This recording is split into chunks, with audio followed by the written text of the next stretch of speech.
Majamaa, jana kulikuwa na maandamano.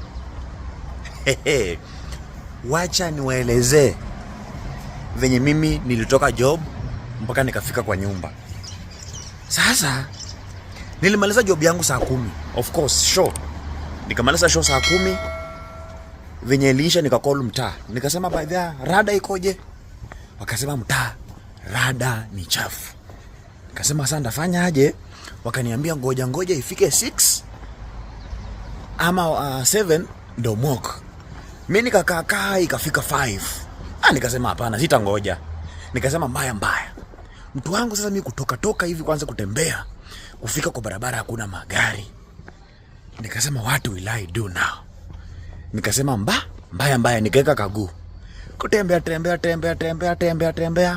Venye nilifika mbele kwa center fulani, sitaitaja, nikapata majamaa wako na marungu wanatembea wakisema one time. Sasa mimi nikasema jamani, nikawa join, wanaweza nipora, wanaweza nibia. Nikakata ki 45 kuingia choche fulani huko nyuma. Venye nilifika huko nyuma like 100 meters kidogo mbele. Venye nilifika hapo mbele nikapatana na jamaa fulani amebeba mbulu TV 45 inches kwa mabeka mbio. Kufika penye niko akaniambia bro, ni aje nipatie 300 nikuachie TV 300, TV kubwa 55 inch brand bigi. Nikasema hapana.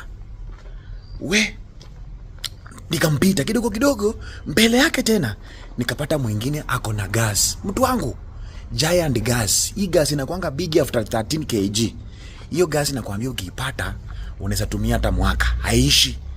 Jamaa venye anakimbia nayo nafikiri amebeba karatasi. Sasa venye nilifika pale akaniambia nini?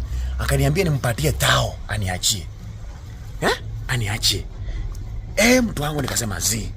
Kidogo tena kufika mbele nikapata mwingine ako na fridge.